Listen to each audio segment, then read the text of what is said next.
Hello everybody, I'm out with Walter, our almost 5-year-old boxer mix. Look at this. This is my first time working with him. Josh has done all of this fantastic work. Look at this heel. And like their number one complaint about him was pulling on the leash. And now he doesn't even need a leash. Josh has taught this amazing position, which is right next to and slightly behind my leg. So if you're looking down at him on the walk, pretend his head is in this imaginary circle. What keeps this together is that if his head leaves the circle, so if it goes too far forward, he drifts back behind my legs or veers out to the left, I can turn on my e-collar and it acts as an invisible leash. That is where the training comes in, right? So instead of always pulling him or tugging him on a leash, he knows what to do with this information. So I like to use the tone, which is this button right here on the side with a T, for any position that is not too far forward. For too far forward, I do like to use the stem. That just works better. But if you watch this, he's following me, not the other way around. Nice neutral body, neutral tail, ears back. If the ears are up and he's looking around, it most likely means he's not paying so much attention to you and he's paying more attention to the outside environment, and you're probably struggling on the walk. So it's nice to see him paying attention to me. He's got one job, and that's to follow my leg. And that takes down stress. For anxious dogs, to give them a job on the walk and say, all you need to do is walk right here, I'll take care of everything else. Whew, they love that. So his walk's feeling really nice. I stop, he stops. That's another sign that he's paying attention to me. If you slow down or if you stop and your dog goes ahead, they're probably not paying attention to you, okay? Stay. Another thing he did not have when he came to us was the stay, right? And he just tried to test it with me right there. I did correct him. This is not uncommon that he would test me after not testing Josh for a few days, because I am a new handler. So you as the owner can probably expect some testing as well once he comes home. But here's the key. If you correct him just like we do, he will stop testing it. So it's your response to the mistakes that determine whether or not they're going to continue. Let's try this again. Stay, very clear.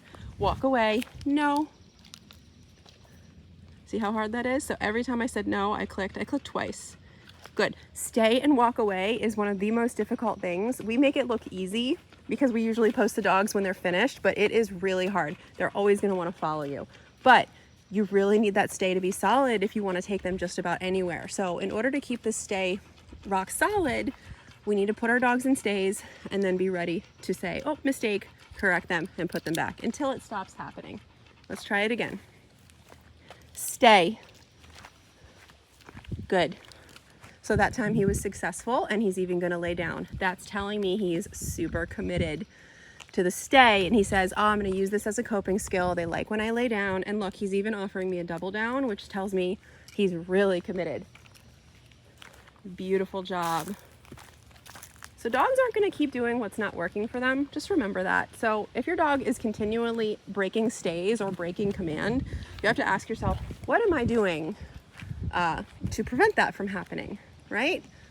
Because if they're continually breaking commands, it probably means they're not always being corrected for it, because they are opportunists. Let's try a recall, okay?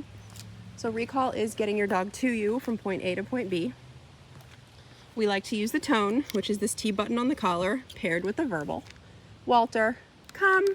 Tapping the tone. Good job. He turns around, he comes to me. Bam, right to me and into a stay. Notice he doesn't come and jump on me. He doesn't run past me, and he doesn't get almost to me and then turn and run away. He comes and stays, okay? Let's go back into our heel. Let me show you how we get into our heel. I'm gonna say heel, tap the tone a couple times, and start walking.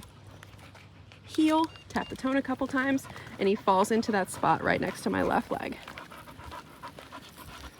He has really come so far. It's not easy for an almost 5-year-old bully breed who's been living one way, not much training, to come here and learn all this new stuff.